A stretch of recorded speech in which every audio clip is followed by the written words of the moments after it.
Hello and welcome back to Kim Reads. Continue with The Secret of Shadow Ranch. Chapter 2, Dangerous Surprises. The girls sped off in the direction the man had fled. At the end of the row of cars, they paused to look right and left. There he is, Nancy exclaimed. The man was hastening toward the terminal. He looked back and then broke into a run. Nancy and George sprinted ahead and saw him dash into the building. The girls followed, dodging people and baggage cars, but the fugitive had disappeared among the crowd. Where is he? Bess panted as she caught up to them. Gone, George said tersely. No use looking for him here. But Nancy had not given up. Their dash to the terminal had excited curious stares from passers-by and a newsstand attendant. Did you ever see that man before? She asked.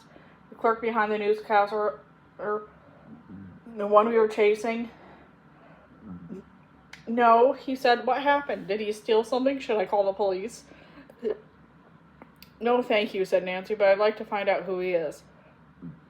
She questioned some of the other people nearby, but none of them had seen the man before. Nancy returned to the cousins. I'm afraid that's that.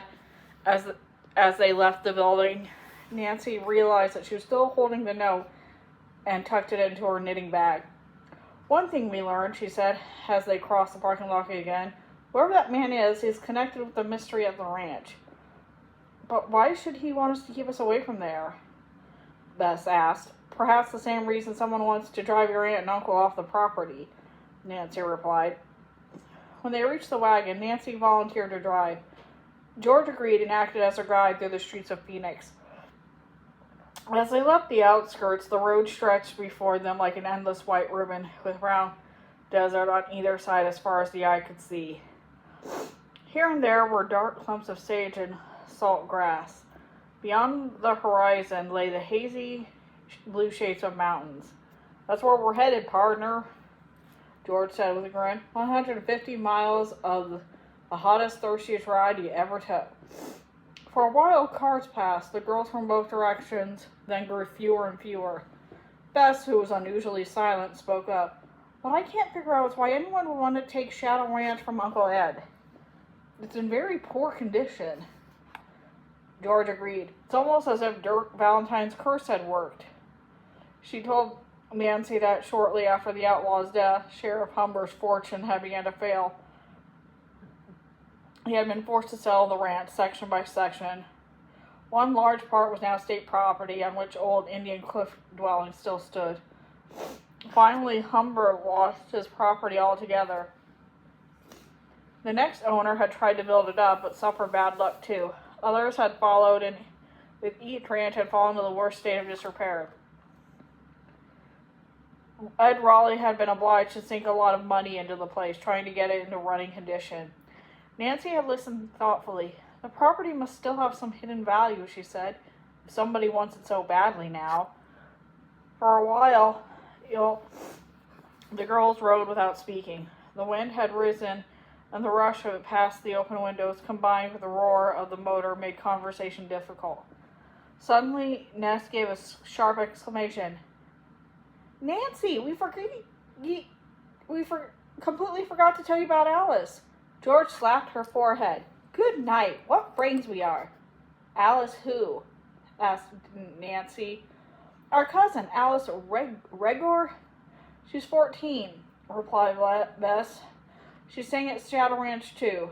That is, she hopes she's staying, George amended. If we go home, she'll have to leave too. I feel sorry for her, Bess said. She has a special reason for being there, and she's hoping you can help her, Nancy.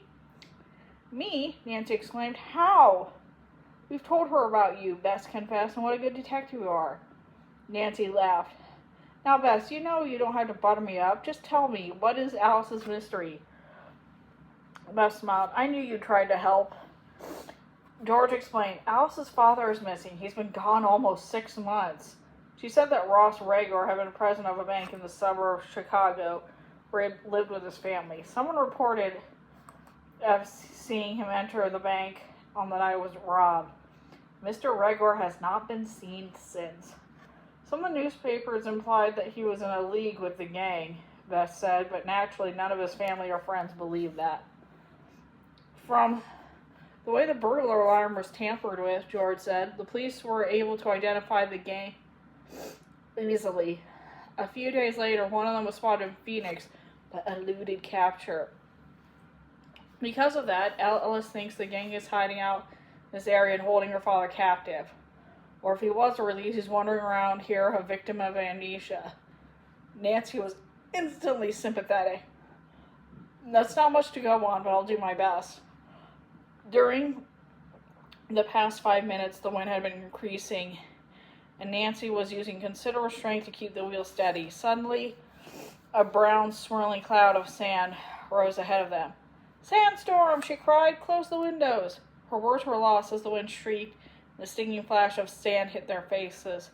While Nancy fought to hold on the car to the road, Bess leaned over in the back of her and managed to roll up the window. George closed the one on her side. Nancy applied the brakes, and the girl sat silent, astounded by the suddenness of the storm. The wind screamed, and the sand sifted through cracks around the doors and windows. The car rocked but stayed upright. "Wow," said George, "this desert is full of surprises." "Fearful ones," Bess added. After an agonizing wait, the wind gradually died, and the sand settled enough to permit the girls to see the red glow of the sun. Quickly, they opened the doors and stepped inside. "Ugh," said Bess, shaking her head. "I have sand in my hair." When they brushed their clothes, Bess took one of the jugs from the back of the ranch wagon. Quickly, she poured water in paper cups for all of them.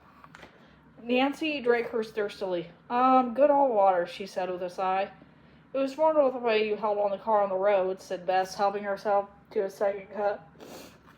"Right," said George. "If we had gone into the soft sand, we'd been stranded." Nancy looked over the empty desert and shook her head. "How awful it must have been for the pioneers," she said. "Imagine riding out here in the days in a bumpy wagon or walking in the burning sun." "With every drop of water precious," Bess said. "They ran out of it too sometimes," George said soberly. "Uncle Ed told us of the bones of the pioneers, and abandoned wagons have been found in many places." "It's a ghastly thought," Bess remarked, and there was a silence for a while. Finally, Nancy said, "If I had read the mileage right, we have about an hour's drive yet." She poured some water from the thermos onto her handkerchief and wiped her face and hands. George and Bess did the same. Then the girls combed their hair and put on the fresh lipstick. Bess giggled. "I don't know why we bother. There's no one out here to see us but prairie dogs and lizards." "Cheer up," said Nancy. "You'll soon be back among all those handsome cowboys." George poured the remaining water from the thermos into a cup and offered it to the others. Nancy and Bess declined, so George drank it herself. The girls got in the car, and Nancy turned the key in the ignition. The engine started at once. "You don't know how glad I am to hear that," she confessed. "I was afraid the sand might have clogged the motor." As the car rolled along, Nancy said, "I've been thinking about the mystery of Shadow Ranch. Tell me more of the windmill episode. If someone tore it down, there would have been a tremendous racket. Didn't the Raleighs hear it?" "No," said George, "and the windmill wasn't torn down. Uncle Ed figures from the tire tracks and bumper dents that someone used the ranch truck, drove to the East Meadow without lights, and backed hard into the windmill a few times. Over it went. The night there was a howling storm, so of course no one heard the noise." Nancy frowned. "Are there any dogs on the ranch? Surely they must have barked." Bess bobbed her head. "The Raleighs have a fine watchdog. There wasn't a peep out of him. Besides, the East Meadow is some distance from the ranch building." "Then," said Nancy, "the whole thing must have been an inside job. The dog knows the person or persons who did this. Have you noticed anything suspicious about the ranch hands?" Bess and George said all the men seemed very nice. "But then," George added, "I suppose they'd be careful to avoid suspicion." "Well, Nancy, you can see you have a job ahead of you, if Uncle Ed lets us stay," Bess said. "Say, is it my imagination or is it getting hotter in the wagon?" She mopped her forehead with a handkerchief. "Better start in that second jet of water."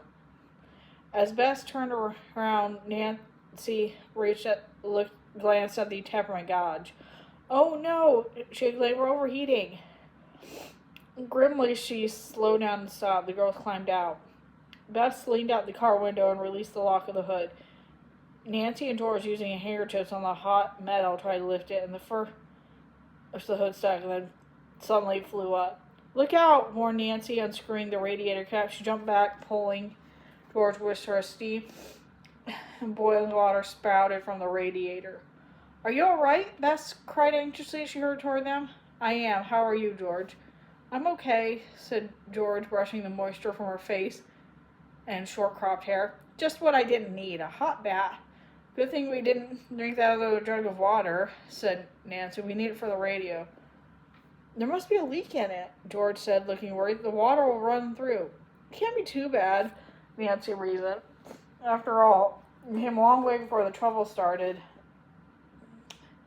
That's right, George conceded. We should be able to make it to the ranch. She went back to the back of the ranch wagon, quickly returned with the thermos jug. She removed the top and handed the jug to Nancy, who tilted it over the radiator. Not a drop came out. And that's the end of that chapter. See you later.